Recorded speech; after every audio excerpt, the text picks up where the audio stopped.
Simulan natin ang banal na pagdiriwang sa ngalan ng Ama at ng Anak at ng Espiritu Santo. Amen. Ang pagpapala ng ating Panginoong Hesukristo, ang pag-ibig ng Diyos Ama at ang pakikipagkaisa ng Espiritu Santo nawa ay sumainyong lahat.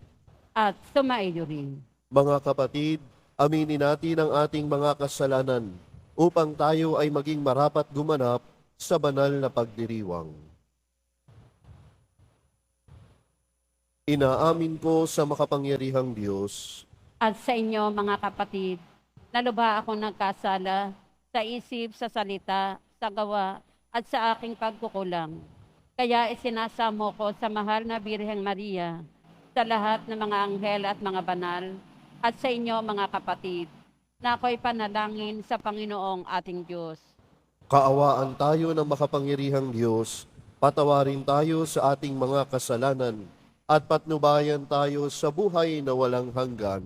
Amen. Panginoon, kaawaan mo kami. Panginoon, kaawaan mo kami. Kristo, kaawaan mo kami. Kristo, kaawaan mo kami. Panginoon, kaawaan mo kami. Panginoon, kaawaan mo kami. Manalangin tayo.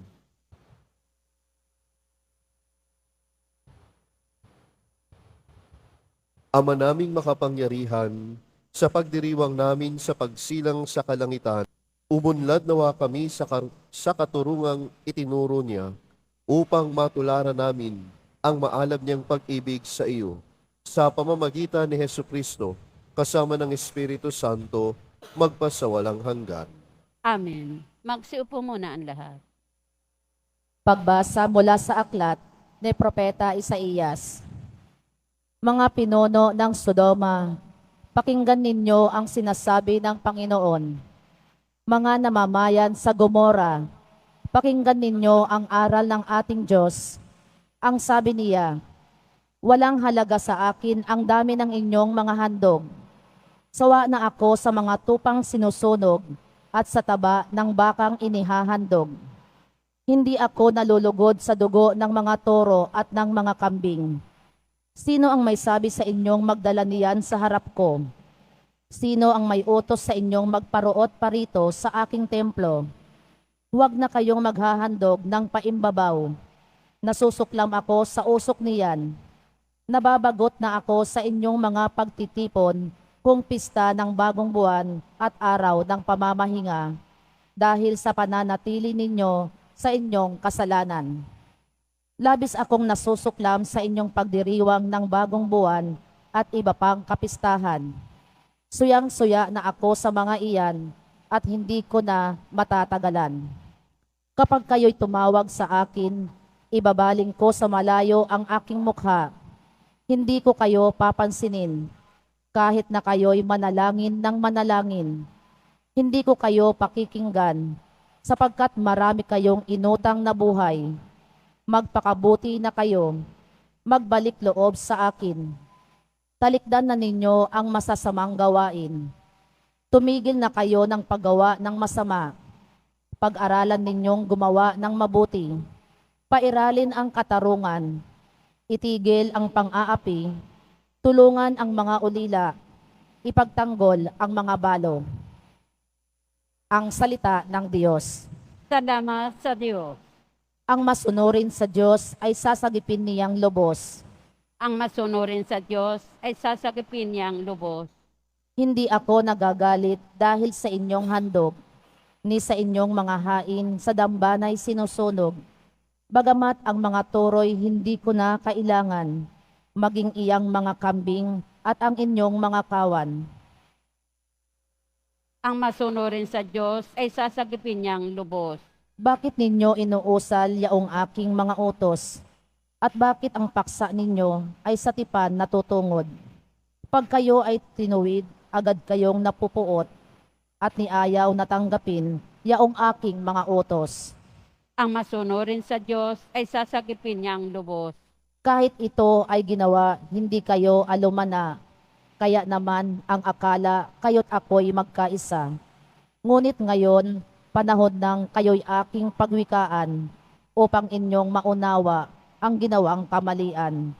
Ang pangaral na nais ko na sa aki ihahain ay handog ng pasalamat, pagpupuring walang maliw. Akin namang ililigtas ang lahat na masunurin. Ang masunurin sa Diyos ay sasagipin niyang lubos. Magsitayo po ang lahat.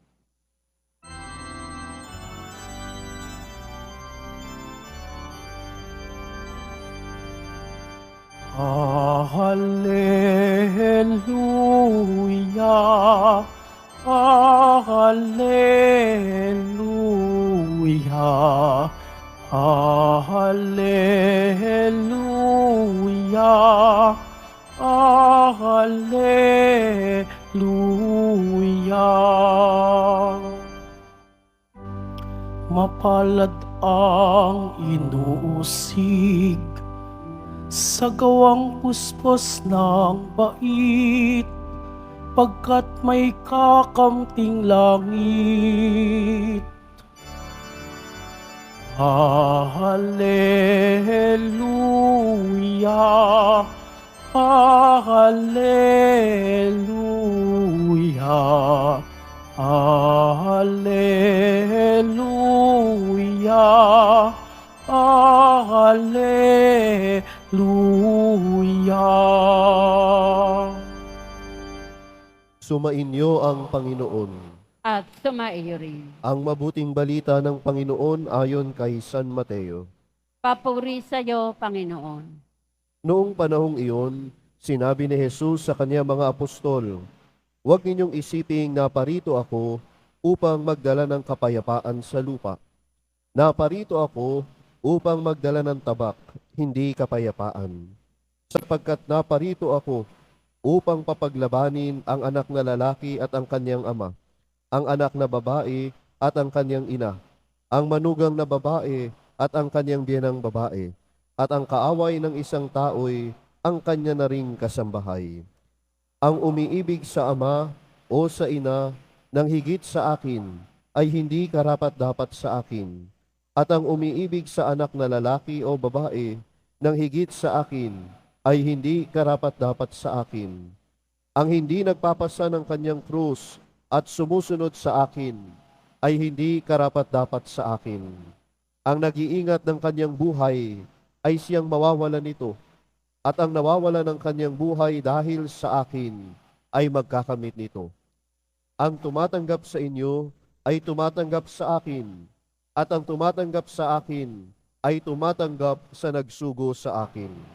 Ang tumatanggap sa isang propeta dahil sa siya'y propeta ay tatanggap ng gantimpala ukol sa propeta. At ang tumatanggap sa isang taong matuwid dahil sa siya'y matuwid ay tatanggap ng gantimpalang nauukol sa taong matuwid. At sino mang magbigay ng kahit isang basong tubig na malamig sa isa sa maliliit na ito, dahil sa ito'y alagad ko, tinitiyak ko sa inyo, tatanggap siya ng gantimpala. Matapos tagubilinan ang 12 alagad, umalis si Jesus upang magturo at mangaral sa mga bayang malapit doon.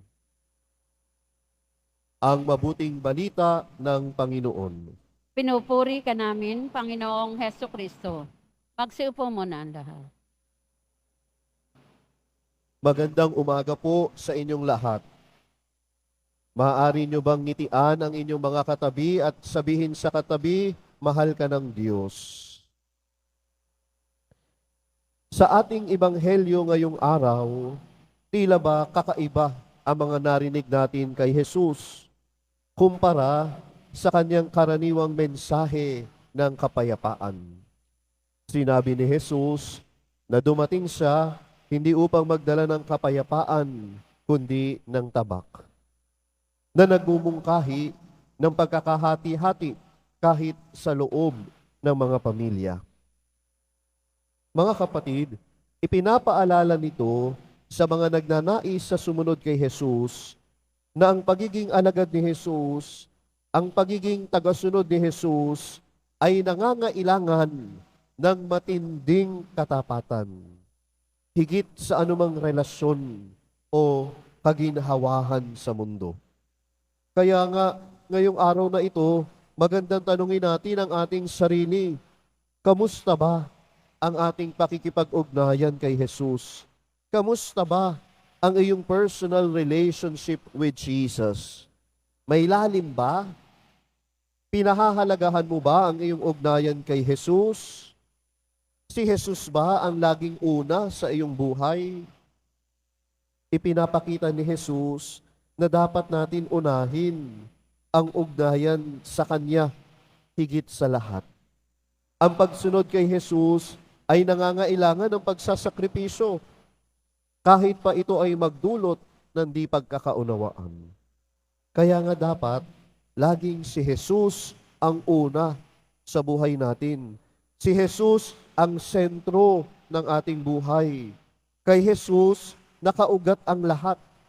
Kay Jesus, tayo huhugot ng lakas upang makapagpatuloy sa buhay. Kaya dapat, si Jesus ang una sa ating buhay. Hindi ang kung sino man, hindi kung ang ano paman.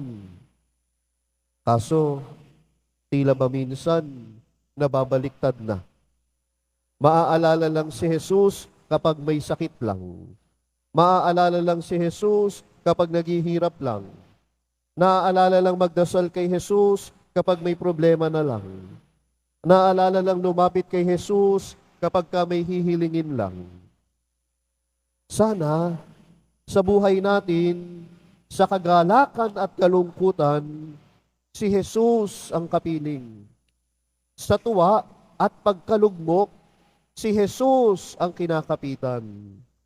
Sa pagtawa at sa pag-iyak, si Jesus ang kasama. Sapagkat si Jesus ang dapat laging una sa ating buhay. Si Jesus ang dapat sentro sa ating buhay.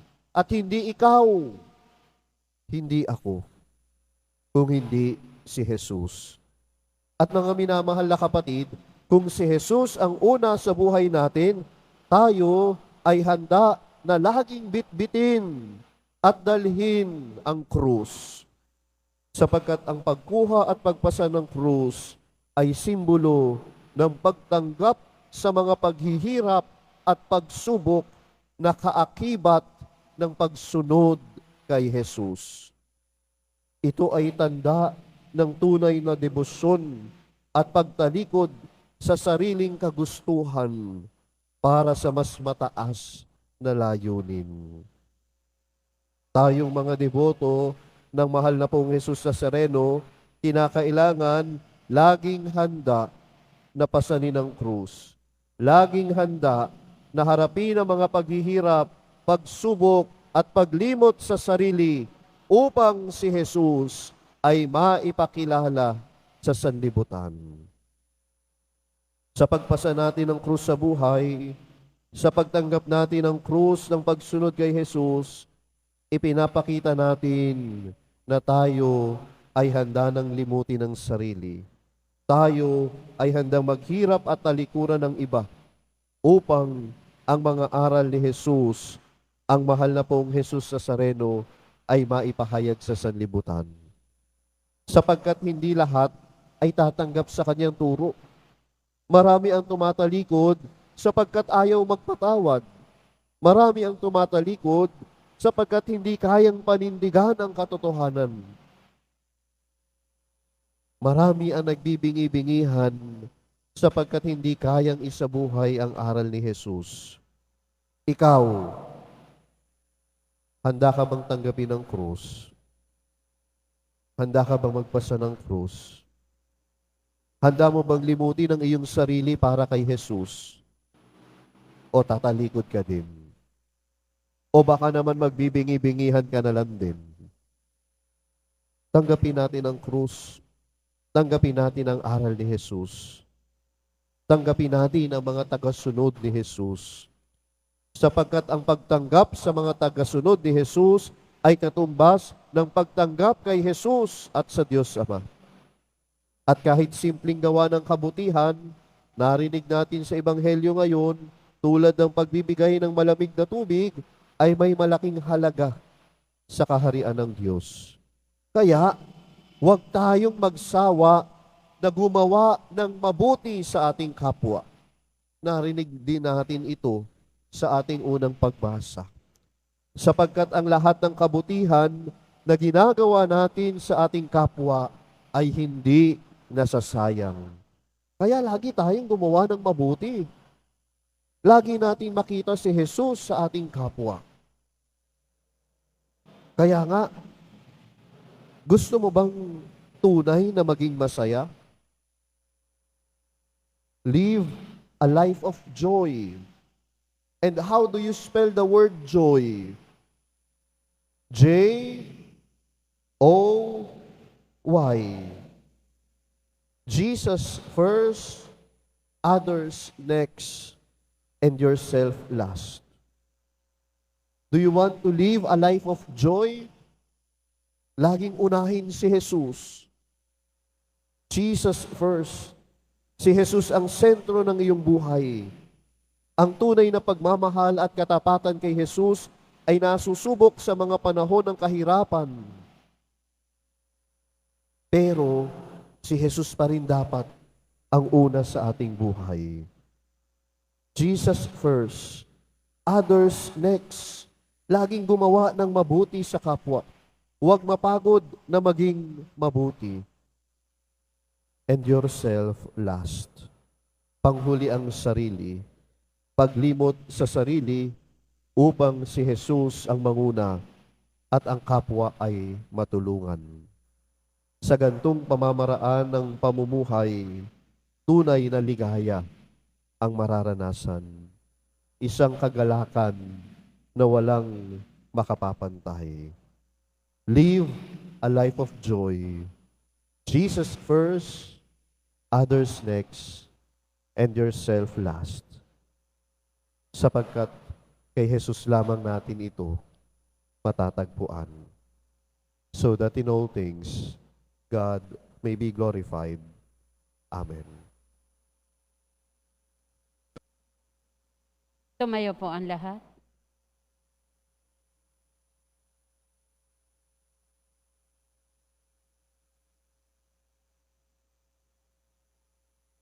Minamahal kong mga kapatid, kung tapat tayo kay Kristo, huwag nating asahan na magiging sikat tayo. Naway hubugin ang ating mga hangarin ng hiwagang ito ng kaharian ng langit. Sa bawat panalangin ng ating itutugon, Panginoon, Ikaw ang aming buhay. Panginoon, Ikaw ang aming buhay. Ang mga miyembro ng simbahan naway maging matapang at lagi ng tapat sa pananampalataya sa gitna ng pakikipagtunggali at pag-uusig. Manalangin tayo. Panginoon, Ikaw ang aming buhay. Ang mga magulang naway magkaroon ng lakas at tapang upang gabayan ang kanilang mga anak sa daan ng pananampalataya at kristyanong pamumuhay. Manalangin tayo. Panginoon, Ikaw ang aming buhay. Ang mga kabataan naway magkaroon ng lakas na mapaglabanan ang impluwensya at kasamaan. Manalangin tayo.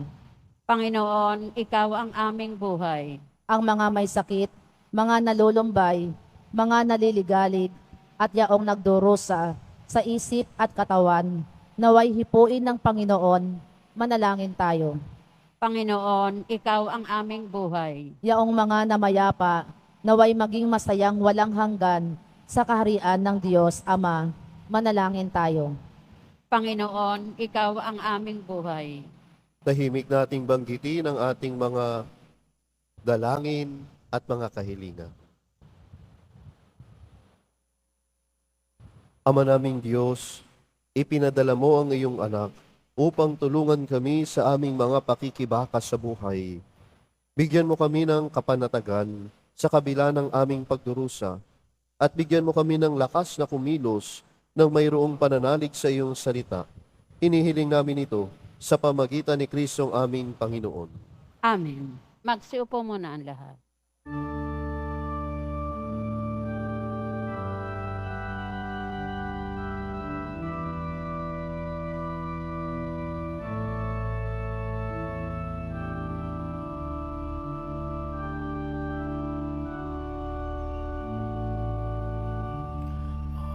aming alay sa'yo, Panginoon.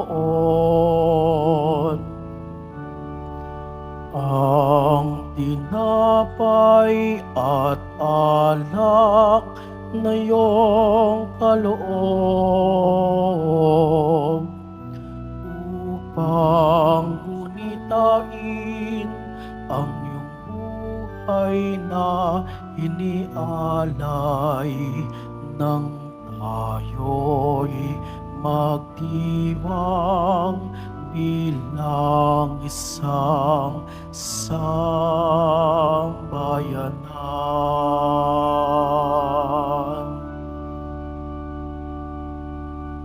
Magsitayo po ang lahat. Manalangin kayo mga kapatid upang ang paghahain natin ay kalugdan ng Diyos Amang makapangyarihan. Tanggapin nawa ng Panginoon itong paghahain sa inyong mga kamay, sa kapurihan niya at karangalan, sa ating kapakinabangan at sa buong sambayanan niyang banal. Ama naming lumikha, tanggapin mo ang mga alay na ito na inihahain naming gumugunita kay San Buenaventura upang ang mga ito ay magdulot sa amin ng pakikinabang sa iyong tulong na maaasahan sa pamamagitan ni Jesucristo kasama ng Espiritu Santo magpasawalang hanggan. Amen. Sumainyo ang Panginoon. At sumaiyo rin. Itaas sa Diyos ang inyong puso at diwa. Itinaas na namin sa Panginoon. Pasalamatan natin ang Panginoong ating Diyos. Marapat na siya ay pasalamatan. Ama naming makapangyarihan, tunay ngang marapat na ikaw ay aming pasalamatan sa pamamagitan ni Jesucristo na aming Panginoon. Ngayong si San Buenaventura ay pinararangalan sa pamumuhay niyang totoong uliran at pagiging maaasahan sa panunungkulan. Kaya't si Jesucristo na maaasahan sa katapatan ay inihayag sa pangangasiwa sa sambayanan. Ang malasakit ng mga ulirang tagapangasiwa noon ay nagpapatuloy magpahanggang ngayon sa mga panalangin kanilang iniuukol, kaisa ng sambayanan mong dito'y natitipon. Kaya kaisa ng mga anghel na nagsisiawit ng papuri sa iyo nang walang humpay sa kalangitan, kami nagbubunyi sa iyong kadakilaan. Santo, Santo, Santo, Panginoon Diyos ng mga hukbo, napupuno ang langit at lupa ng kadakilaan mo, o sana sa kaitaasan. Pinagpala ang naparirito sa ngalan ng Panginoon, o sana sa kaitaasan. Magsiluhod po ang lahat. Ama naming banal, ikaw ang bukal ng tanang kabanalan, kaya't sa pamagitan ng iyong Espiritu gawin mong banal ang kaloob na ito, upang para sa amin maging katawan at dugo ng aming Panginoong Hesukristo. Bago niya pinagtiis ang kusang loob na maging handog, hinawakan niya ang tinapay, pinasalamatan kanya, pinaghati-hati niya iyon, iniabot sa kanya mga alagad at sinabi, "Tanggapin ninyong lahat ito at kahanin. Ito ang aking katawan na ihahandog para sa inyo."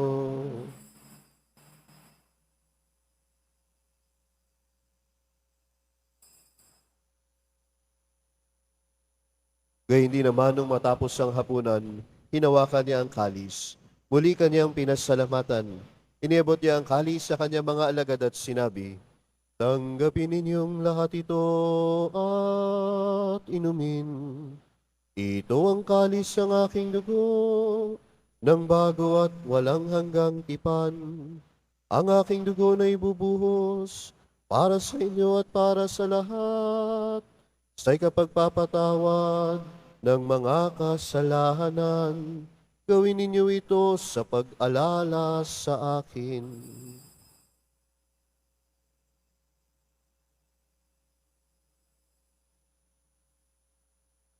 Tumayo po ang lahat. Ipagbunyi natin ang misteryo ng pananampalataya. Si Kristo'y namatay, si Kristo'y nabuhay, si Kristo'y babalik sa wakas ng panahon. Ama, ginagawa namin ngayon ang pag-alala sa pagkabatay at muling pagkabuhay ng iyong anak, kaya tiniaalay namin sa iyo ang tinapay na nagbibigay buhay at ang kalis na nagkakaloob ng kaligtasan. Kami nagpapasalamat dahil kami iyong minarapat at tumayo sa harap mo para maglingkod sa iyo. Isinasamo namin kami magsalo-salo sa katawan at dugo ni Kristo ay mabuklod sa pagkakaisa sa pamamagitan ng Espiritu Santo. Ama, lingapin mo po ang iyong simbahang laganap sa buong daigdig.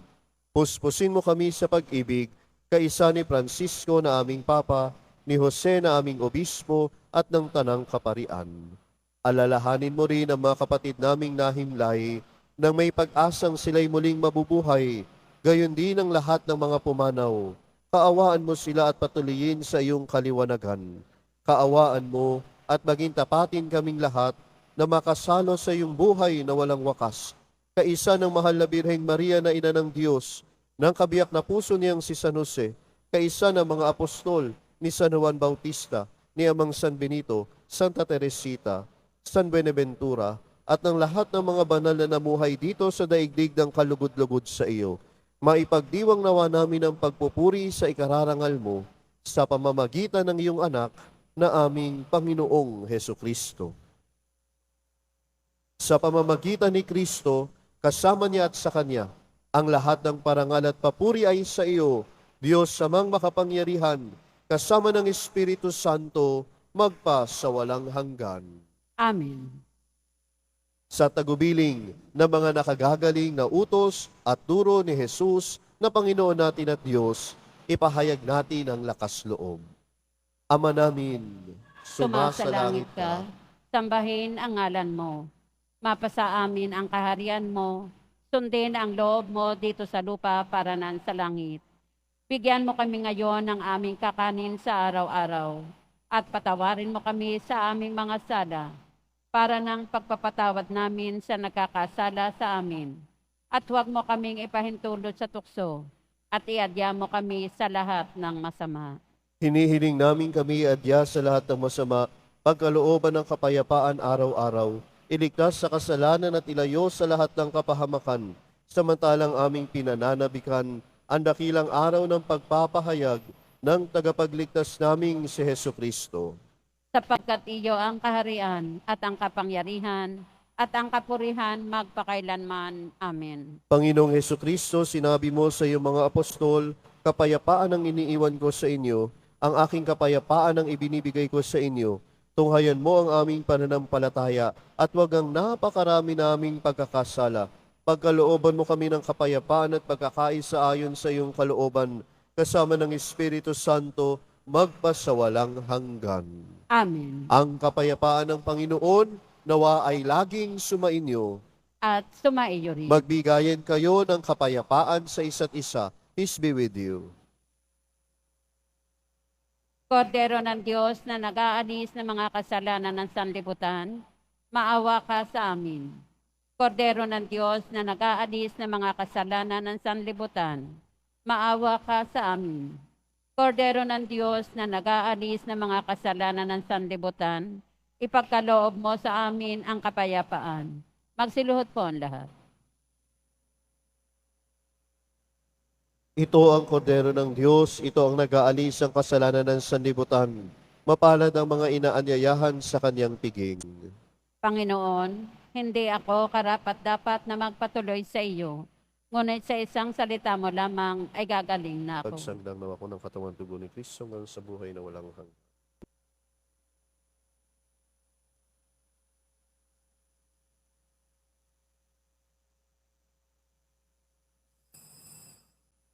Para sa lahat ng tatanggap ng banal na komunyon, sasagot po tayo ng amen.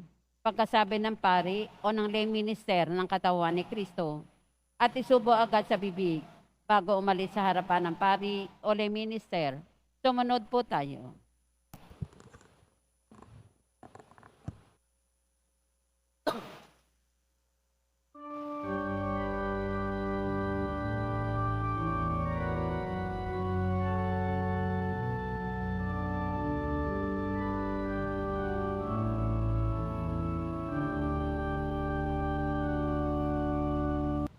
Tumayo po ang lahat. Manalangin tayo. Ama naming mapagmahal, kaming sa katawan at dugo ni Kristo, nagsipakinabang, ay dumadalangin magkamit ng tiyak na kaligtasan na aming ginaganap ng buong katapatan. Sa pamagitan ni Yesu Kristo, kasama ng Espiritu Santo, magpasawalang hanggan. Amen. Sumainyo ang Panginoon. at sumaiyo rin. Mahal na pong Jesus Nazareno, inihayag mo sa pamagitan ng krus ang walang maliw na pag-ibig ng Diyos sa sangkatauhan. Pakinggan mo ang kahilingan ng iyong angkan na nagsusumamo sa iyo. Makamtam nawa nila ang iyong katugunan at tanggapin ang kasagutan na may utang na loob na tinatanaw. Basbasan din po ninyo ang mga daladala nilang mga imahen at dasalan. Sa pamagitan ng bendisyon na ito, naway maalala nila ang mga pangako nila noon sa binyag, na ikaw ang kanilang iibigin at paglilingkuran bilang Panginoon magpas sa walang hanggan. Amen. At pagpalain kayo ng makapangyarihan at mapagmahal na Diyos, Ama, Anak, at Espiritu Santo. Amen. Naialay na natin ang misa, humayo kayong taglayang kapayapaan ng Poong Jesus Nazareno. Salamat sa Diyos.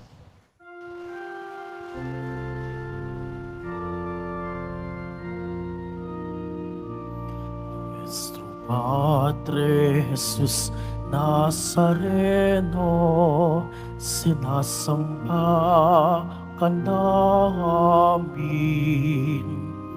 Pinipintuho ka namin, aral mo ang aming buhay at kaligtasan. Nuestro Padre Jesus Nazareno, iligtas mo kami sa kasalanan. Ang krus mong kinamatayan ay sagisag ng aming kaligtasan. Nuestro Padre Jesus Nazareno, dinarangal ka namin. Nuestro Padre Jesus Nazareno, niluluwalhati ka namin. Nuestro Padre Jesus Nazareno, dinarangal ka namin. Nuestro Padre Jesus Nazareno, niluluwalhati ka namin.